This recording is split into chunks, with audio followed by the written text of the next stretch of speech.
एक समय की बात है। महात्मा बुद्ध अपनी तपस्या में लीन थे। उन्हें तपस्या में बैठे हुए कई दिन बीत चुके थे। तभी एक शिकारी उस रास्ते जा रहा था। उस शिकारी ने महात्मा बुद्ध को पहचान लिया। शिकारी ने महात्मा बुद्ध के बारे में बहुत बड़ाई सुनी थी, किंतु वो महात्मा बुद्ध की बड़ाई से संतुष्ट नहीं था। उसने परीक्षा लेने के लिए सोचा। शिकारी पहले तो महात्मा बुद्ध को एक छोटा सा पत्थर फेंक कर मारता है, किंतु महात्मा बुद्ध कोई प्रतिक्रिया नहीं करते हैं, क्योंकि उनका मानना था शरीर को तकलीफ होती है, आत्मा को नहीं। अतः शिकारी द्वारा फेंके गए पत्थर के कारण शरीर को कष्ट हुआ, किंतु आत्मा को नहीं। शिकारी कुछ समय सोचता रहा, महात्मा बुद्ध कुछ प्रतिक्रिया करेंगे, किंतु महात्मा बुद्ध अपनी तपस्या में लीन थे।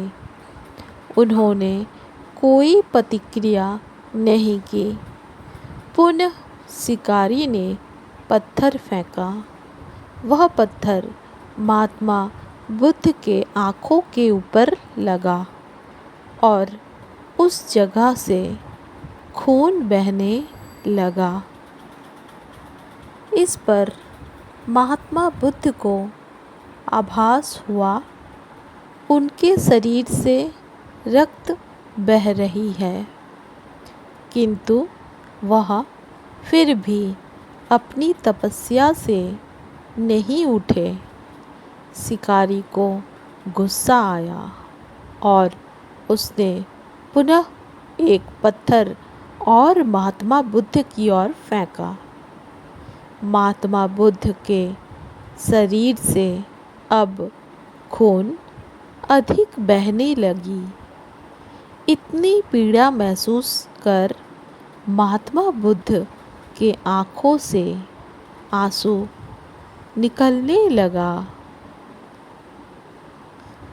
शिकारी ने महात्मा बुद्ध के पास जाकर पूछा, आपको जब मैंने पत्थर मारा तो आपने कोई प्रतिक्रिया नहीं दी।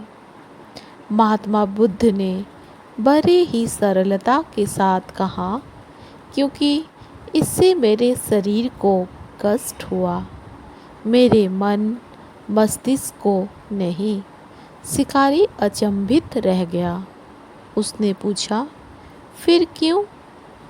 आपके आँखों से आंसू क्यों बह रहे हैं?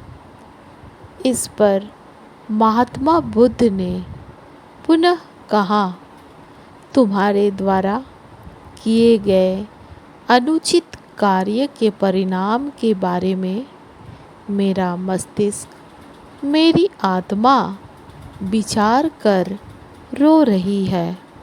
तुमने इतना बड़ा पाप किया है, तुम्हें कैसी सज़ा मिलेगी? बुद्ध की बातों को सुनकर शिकारी महात्मा बुद्ध के चरणों में नतमस्तक हुआ और उनसे क्षमा याचना की। महात्मा बुद्ध क्षमाशील व्यक्ति थे। उन्होंने तुरंत शिकारी को क्षमा कर दिया और अपना आशीर्वाद दिया। वह शिकारी महात्मा बुद्ध का आशीर्वाद पाकर एक महान व्यक्ति और साधक के रूप में जीवन व्यतीत करने लगा।